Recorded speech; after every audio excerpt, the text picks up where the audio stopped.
नमस्कार, जय राधे, राधे श्याम, राधे राधे। जय वृंदावन बिहारी लाल की जय, कृष्ण कन्हैया लाल की जय, बांके बिहारी लाल की जय। जय राधे, राधे श्याम, राधे राधे। আজকের আলোচ্য বিষয় হলো গীতা কয়েকটি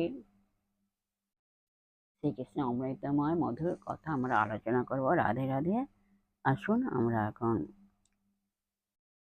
শ্রবণ করি। রাধে রাধে। 1 নম্বর প্রশ্ন হলো, ক্ষেত্র এবং ক্ষেত্রজ্ঞ কাকে বলে? এর উত্তর হলো শরীর ক্ষেত্র এবং শরীরের জ্ঞাতা ক্ষেত্রজ্ঞ। 2 নম্বর কোশ্চেন হলো, ক্ষেত্রের দোষ ক্ষেত্রজ্ঞকে কি স্পর্শ করে? না, ক্ষেত্রের দোষ ক্ষেত্রজ্ঞকে স্পর্শ করে না। পরবর্তী কোশ্চেন, ক্ষেত্রজ্ঞ তত্ত্ব প্রাচীন আপ্তবাক্য না